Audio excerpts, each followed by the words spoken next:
Hello, good morning बच्चों। कैसे हो आप सब? ठीक मज़े में स्वस्थ होंगे। आज हम कक्षा 2 में विषय हिंदी स्वाध्याय पुस्तिका में समझेंगे। आपको निकालना है पेज नंबर 22। हमारा चैप्टर चल रहा है चैप्टर नंबर 3 म्याऊं म्याऊं। चैप्टर नंबर 3 म्याऊं म्याऊं। इसमें हमने ये सब कुछ समझ लिया है। आज हम समझेंगे पेज नंबर 22 और क्वेश्चन नंबर 6। क्वेश्चन नंबर 6 आज हम समझेंगे। क्वेश्चन नंबर 6 आज हमें समझना है।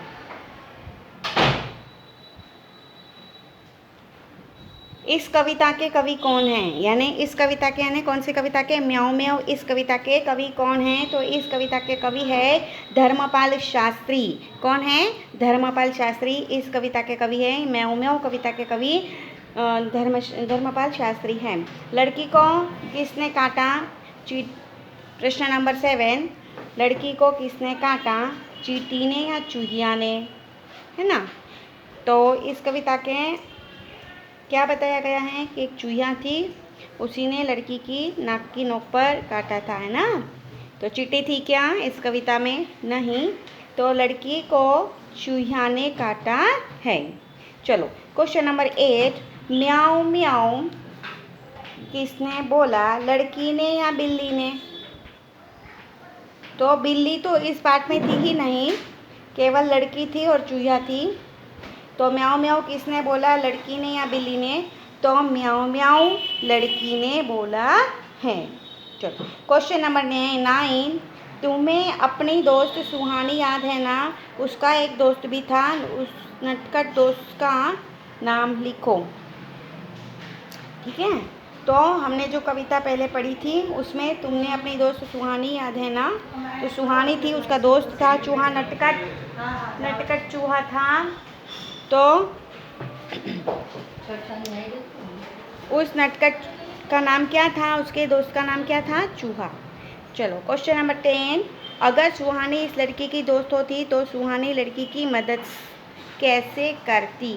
तो आंसर है सुहानी चूहा पर अपना निशाना लगाकर उस पर झपट पड़ती और पकड़ लेती, है ना। बिल्ली, जो बिल्ली होती है चूहा के ऊपर झपट लेती है और उसको पकड़ लेती हैं। अगर सुहानी उसकी दोस्त होती तो उसके ऊपर झपट कर उसे पकड़ लेती, क्योंकि सुहानी जो थी वो बिल्ली थी। ओके, आगे देखो क्वेश्चन नंबर 11। कविता में लड़की ने म्याऊं की आवाज़ निकाली थी। म्याऊं की आवाज़ सुनकर चूहा पर क्या असर हुआ होगा? ठीक है। तो कविता में लड़की ने म्याऊं की आवाज़ निकाली थी। म्याऊं की आवाज़ सुनकर चूहा पर क्या असर हुआ होगा? ओके। तो चूहा और बिल्ली एक में के दुश्मन हैं। अगर चूहे को बिल्ली दिख जाए तो वहाँ रुकेगा नहीं, भाग जाएगा, क्योंकि पता है कि बिल्ली है ना चूहे को खा ही जाएगी। इसीलिए म्याऊं की आवाज़ सुनकर चूहा क्या होती? डर कर भाग जाएगी, भाग गई। चलो क्वेश्चन नंबर 12। तुम्हें सबसे ज़्यादा डर किससे लगता है? तब तुम क्या करते हो? तो किसी को बिल्ली से लगता है, किसी को चूहे से लगता है, कुत्ते से लगता है ना। तो मुझे सबसे ज़्यादा डर कुत्ते से लगता है। कुत्ते को देखते ही मैं घर में चला जाता हूँ। तो आपको अगर किसी और से भी डर लगता है तो आप वो यहाँ पर लिख सकते हो, या कुत्ता भी लिख सकते हो। बहुत सारे कुत्ते ऐसे होते हैं पीछे पड़ जाते हैं ना, इसलिए उससे डर, फिर काट भी लेते हैं, इसलिए उससे ज़्यादा डरना होता है। चलो, अगर पालतू कुत्ते हैं तो वो नहीं काटेंगे। अब नहीं काटेंगे। चलो क्वेश्चन नंबर 13। अब बताओ, तुम्हें अगर उसे डराना हो तो कैसे डराओगे, क्या करोगे? चलो, तो अगर कुत्ते से आप डरते हो तो उसे डराना है तो आप किस तरीके से उसे डराओगे, है ना। तो अगर मुझे कुत्ते को डराना है तो मैं उसे लकड़ी दिखाकर डराऊंगा। ठीक है, क्योंकि उसे लकड़ी दिखाओ तो वो भाग जाएगा, है ना। इसीलिए लकड़ी दिखाकर हम उसे डराएंगे। ठीक है, आगे देखो। चूटी अंगूठे और उंगलियां से भरी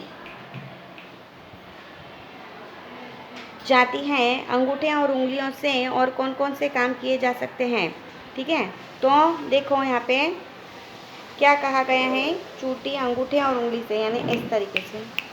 ठीक है, अंगूठे और उंगलियों से और क्या क्या काम हो सकता है। चलो, तो हम इस तरीके से लिख सकते हैं, है ना। ये जो हमारी पेन है, अंगूठे और उंगलियों से पेंसिल पकड़कर लिखने का काम किया जा सकता है। इस तरीके से अंगूठे और उंगलियों से चम्मच पकड़कर खा सकते हैं। दाल, चावल, आइसक्रीम, मैगी, पास्ता, ऐसी कई चीज़ें हम खा सकते हैं। अंगूठे और उंगलियों से हम ब्रश पकड़कर दांत साफ कर सकते हैं और रबड़ पकड़कर हम लिखा हुआ मिटा सकते हैं। तो ऐसी कौन सी चीज़ें हैं जो ये दो उंगली और अंगूठे से करते हैं, ठीक है। एक तो लिखते हैं, फिर मिटाने का काम भी कर सकते हैं, फिर खाने का काम कर सकते हैं चम्मच पकड़कर, ठीक है। तो चम्मच से हम ऐसी कितनी चीज़ें खा सकते हैं, आइसक्रीम है, मैगी है, दाल चावल हैं और भी कई चीज़ें हैं। तो हम ये अंगूठा और उंगली से इतने काम हम कर सकते हैं। तो देखो, उदाहरण के अनुसार वचन बदल कर लिखो। उदाहरण है अंगूठा, उसका अनेक वचन करना है अंगूठे। उदाहरण है बिल्ली, तो बिल्लियाँ। बहाना, बहाने। उंगली, उंगलियाँ। भेड़िया, भेड़े। लकड़ी, लकड़ियाँ, ठीक है। उदाहरण के अनुसार लिंग बदल कर लिखो। यह हम अगले वीडियो में देखेंगे। इसमें हमने अनेक वचन किया है, एक अंगूठा है तो अंगूठे यानी ज़्यादा अंगूठे, अनेक वचन किया है।